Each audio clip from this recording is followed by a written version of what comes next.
मेरे वीडियो लंबे होते हैं लेकिन बहुत गहरी लर्निंग होती है। जिसको बिजनेस की भूख है ना, वो इन वीडियोस को हजम कर सकता है। शिफ्ट कैपिटल इन्वेस्टमेंट, यानी कैपिटल इन्वेस्टमेंट वहां डालो जहां अर्ली अडॉप्शन और इनोवेशन हो।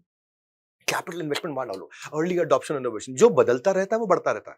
मुकेश हमेशा रेलेवेंट रहने के लिए बिजनेस को रिफॉर्म करते रहे, लॉन्ग टर्म प्लानिंग करिए। जहां आने वाला कल में धंधा है वहां इन्वेस्ट किया, जहां आने वाला कल थोड़ा ठंडा है वहां सब्ट्रैक्ट किया। यानी कि आने वाले कल में धंधा है कि ठंडा है। जामनगर रिफाइनरी से गाड़ियों का पेट्रोल डीजल बनता था। अब पेट्रोल डीजल की डिमांडें घटने लग गई। डिमांडें बोल रहा हूं, कोई बात नहीं, पेट्रोल डीजल की डिमांड घटने लग गई।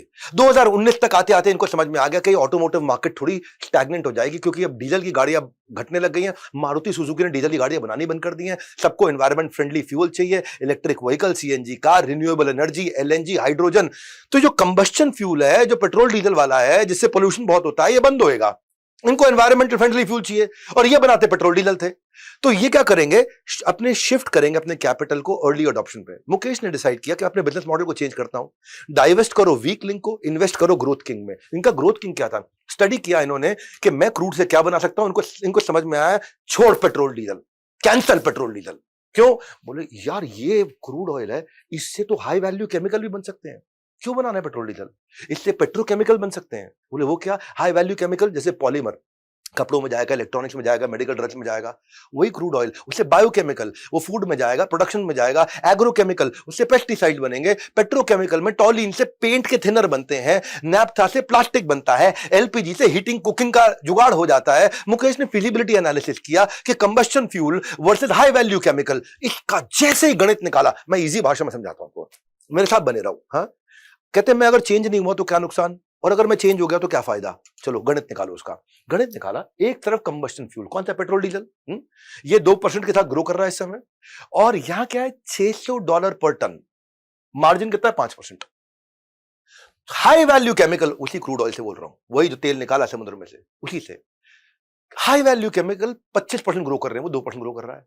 वो $600 टन है, ये $1200 टन है। डबल कमाई है इसमें, और उसमें मार्जिन 5% है, इसमें मार्जिन 20% है। इनके बात समझ में आ गया भाई, 68 मिलियन टन की मेरी कैपेसिटी है, और अगर मैंने खाली 1/4 भी इसमें लगा दिया तो उसमें तो खैर मैं समझ लो खूब मेहनत भी करता हूं तो 40 बिलियन में मेरे को 2 बिलियन बचता है, यहां 50 बिलियन में मेरे को 10 बिलियन बचता है। इन्होंने वहीं चेंज कर दिया, पूरा गणित इनको समझ में आ गया। और तब क्या क्या डिसाइड किया, जामनगर रिफाइनरी को बदलते हैं, इसको ऑयल से केमिकल बनाते हैं। ऑयल निकालते हैं समुद्र से, ऑयल से मैं पेट्रोल डीजल नहीं बनाऊंगा, साधारण भाषा में ऑयल से मैं हाई वैल्यू केमिकल बनाऊंगा, तो उसको नाम दे दिया O2C, ऑयल से केमिकल। अब ऑयल से पेट्रोल डीजल नहीं, अपना 20-25% रिजर्व इसी में डाल दिया। हाँ, हवाई जहाज का पेट्रोल बनाते रहे, जिसको बोलते हैं एविएशन टरबाइन फ्यूल, क्योंकि हवाई जहाज जो है ना, वो सीएनजी पे नहीं उड़ता, वो ईवी पे नहीं उड़ता। हवाई जहाज तो भी जेट फ्यूल पे उड़ेगा, तो वो बनाते रहे अपना, कह रहे उसको चलने दो, उसमें कोई समस्या नहीं है। और इससे क्या किया, अब इनको पैसे चाहिए थे, $10 बिलियन फिर इकट्ठा कर लाए बाजार से, अपने शेयर थोड़े डाइल्यूट किए। हाँ, कुछ स्टेक विदेश में दिए अपने, और इंटरनेशनल बिजनेस में जो है जहां जहां इनका पैसा लगा हुआ था वहां से निकाल करके लेके आए, और सारा पैसा डाल दिया उन्होंने ऑयल टू केमिकल के अंदर। ऑयल टू केमिकल मतलब सिर्फ क्रूड से निकाल करके केमिकल बनाऊंगा, हाई वैल्यू केमिकल, जिसमें मेरी कमाई ज्यादा है, और इसकी मैं आईपी कर देता हूं। और जैसे ही इंटेलेक्चुअल प्रॉपर्टी बनाई, एक्सक्लूसिव मैन्युफैक्चरर हो गए। अब पूरे देश में ये नंबर 1 नहीं, दी ओनली 1।